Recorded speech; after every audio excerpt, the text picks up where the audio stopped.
स्वागत है आपके अपने YouTube चैनल MDIC क्लासेस में। आज हम आपको सरफेस एरिया एंड वॉल्यूम का दूसरा फार्मूला बताने जा रहे हैं। पहला फार्मूला हमने घन का बताया था, आप उसको देख लीजिएगा। आज हम बताएंगे दूसरा फार्मूला घनाभ, क्यूबाइड कहते हैं इसको, सरफेस एरिया एंड वॉल्यूम। ठीक, ये मेंसुरेशन के अंदर आता है, दूसरा फार्मूला है। देखिए घनाभ इस तरह बनता है, जैसे आप माचिस की डिब्बी आपके आसपास बहुत ऐसे उदाहरण होंगे, जैसे माचिस की डिब्बी हो गई, बहुत से उदाहरण होंगे। तो इसका हम फार्मूला निकालेंगे, कैसे निकालेंगे देखिए। तो देखिए सबसे पहले हम क्या करेंगे, इसका जो सरफेस है ये किससे मिलके बना होता है? इसका सरफेस मिलके बना होता आयत से। 2D आप पढ़े होंगे, ये 3D है, ये 3D पिक्चर है। 2D आप पढ़े होंगे, इसका सरफेस किससे मिलके बना है? आयत से मिलके बना है। इसके पहले हम घन जब पढ़ाए थे तो उसका सरफेस किससे मिलके बना था? उसका सरफेस मिलके बना था आपका वर्ग से, स्क्वायर से, और इसका सरफेस मिलके बना है आयत से। तो आयत कैसे बनता है देख लीजिए। आयत में आयत की प्रॉपर्टी क्या है, आयत का गुण क्या है, आयत के बारे में ये जानिए। वर्ग में क्या होता था? चारों भुजा बराबर होती थी, और आयत में आमने सामने की भुजा बराबर होती है। ये वाली भुजा इसके बराबर और ये वाली इसके बराबर है। ठीक, तो वैसे अगर हम क्या करें, इसमें आप दिमाग लगाइए कि अगर हम एक पृष्ठ का क्षेत्रफल निकाल लें, और इसके बाद मतलब एक इधर वाले पृष्ठ का क्षेत्रफल निकाल लें और इधर वाले का इधर वाले, इस दोनों को निकाल लें तो दो का दो कर देंगे, फिर एक ऊपर है एक नीचे है, दो है, एक इधर है एक उधर है। तो ये से हम इसको कर सकते हैं। अब देखिए कैसे निकालेंगे। सबसे पहले हम ये समझ लेते हैं, इसमें देखिए, उसमें घन में क्या होता था? घन में वर्ग था, तो इसके लिए वहां पे लंबाई, चौड़ाई और ऊंचाई तीनों क्या होता था? सेम होता। हम ए मान लेते थे तो वो तीनों सेम होता। लेकिन यहाँ पे कुछ सेम नहीं है, यहाँ पे इसकी लंबाई अलग होगी, चौड़ाई अलग होगी और ऊंचाई अलग होगी। तो यहाँ पे देखिए, इसको हम क्या मान लेते हैं? इसको हम मान लेते हैं एल, यानी लेंथ है। ये क्या है? लंबाई। और ये बी है, ठीक, बी यानी कि चौड़ाई। और इसको क्या कर लिख देते हैं? ये एच है, एच यानी कि हाइट। तो यहाँ पे देखिए क्या लिखेंगे? एल बराबर लिख देते हैं लंबाई। एल बराबर क्या है? लंबाई। और एल बराबर लंबाई, एच बराबर क्या हो गया? ऊंचाई हो गया। क्या हो गया? ऊंचाई।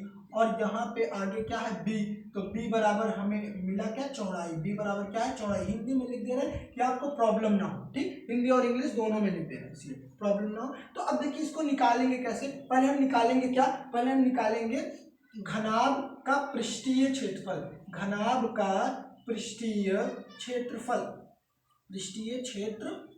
ठीक। अब कैसे निकलेगा देखिए। अब जैसे मान लीजिए ऊपर का एक पृष्ठ है, ऊपर का पृष्ठ है और नीचे का पृष्ठ है। तो ऊपर का पृष्ठ और नीचे का पृष्ठ जो है, अब यहाँ पे इसको हम यच मान लिए हैं। ये बी है तो ये भी क्या होगा? बी होगा, ठीक। और ये यच, और ये भी क्या होगा? एल होगा। ये भी क्या होगा? एल होगा। तो ऊपर का पृष्ठ जो है कैसा है? आयत है। तो आयत का क्षेत्रफल हम कैसे निकालते थे? आयत का क्षेत्रफल निकालते थे लंबाई गुणे चौड़ाई। तो यहाँ पे लंबाई एल है, चौड़ाई बी है, दोनों का मल्टीप्लाई कर दो तो क्या हो जाएगा? L B, L into B यानी एल बी। अब देखिए एल बी तो हुआ, लेकिन इसी तरह एक नीचे है, इसी तरह क्या है? एक नीचे। आप जिस कमरे में बैठ के अगर ये वीडियो देख रहे हैं तो ऊपर देखिए छत और नीचे जो है दोनों क्या है? सेम है कि नहीं? जैसे आप कमरा है, कमरा उदाहरण ले सकते हैं। कमरा क्या है? घनाभ है। तो ऊपर आप देखिए छत को और नीचे देखिए, दोनों क्या है? समान है। दोनों का आकार क्या है? समान है। तो जब समान है तो दोनों का क्षेत्रफल भी क्या होगा? समान होगा। और आयताकार है, वो कैसा है? आयताकार। तो उसका क्या आएगा? L B. एक ऊपर का एल बी और नीचे का एल बी, दोनों का क्षेत्रफल है तो 2LB क्या हो जाएगा? 2LB। फिर इसके बाद प्लस। अब इसके बाद क्या करेंगे? अब साइड का, आप साइड कमरे में बैठे होंगे, साइड देखिए, दोनों साइड का क्या होगा? दोनों साइड के जो सरफेस है कमरे में, साइड की दीवार है, वहां पे देखिए आप उसका भी अब निकालते हैं। कैसे निकालेंगे देखिए। मान लीजिए ये क्या है? देखिए ये बी है और ये एच है, तो क्या हो जाएगा? बी एच, बी इंटू, क्योंकि लंबाई गुणे चौड़ाई, तो बी एच। तो एक उधर का बगल, दोनों साइड का, एक बी एच, दोनों मिलकर क्या हो जाएगा? 2BH। तो यहाँ पे हो जाएगा 2BH प्लस।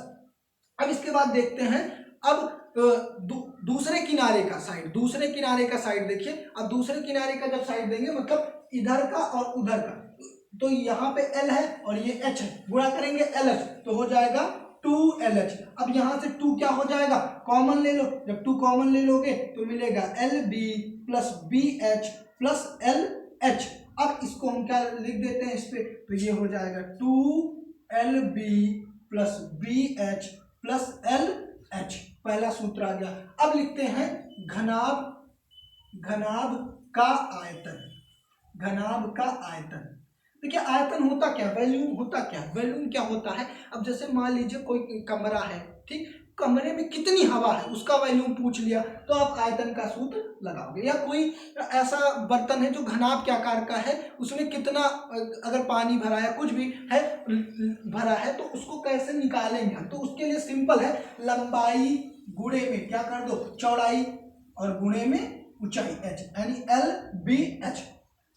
अब इसके बाद क्या लिखेंगे, लिखेंगे घनाभ का विकर्ण। घनाभ का विकर्ण, इसका काम कहां पे आता है, घनाभ का विकर्ण। विकर्ण क्या है, हम पिछले वीडियो में आपको बताए थे, जैसे वहां पे घन का विकर्ण था, वैसे यहाँ भी है। जैसे आप जिस कमरे में बैठे होंगे वो उसके ऊपरा जो ऊपरी कोना है और निचला कोना जो है उस पे कितना बड़ा डंडा आप रख सकते हो, कितने बड़े डंडे को आप रख सकते हो, तो वही क्या हो जाएगा, आपका विकर्ण हो जाएगा। जैसे यहाँ से देखो, इसमें चित्र में फिगर में देखो, यहाँ से यहाँ तक ये क्या कहलाएगा, विकर्ण। तो इसको कैसे निकालेंगे, इसका सूत्र क्या होता है, इसका सूत्र होता है लंबाई का वर्ग प्लस चौड़ाई का वर्ग और प्लस का ऊंचाई का वर्ग और रूट के अंदर रहेगा। तो ये तीनों फार्मूले आपको बता दिए, ये तीनों फार्मूले बहुत ही सही है, आप इसको बढ़िया से नोट कर लीजिए और उम्मीद करते हैं आपको समझ में आया होगा। तो आप प्लीज चैनल को सब्सक्राइब करिए।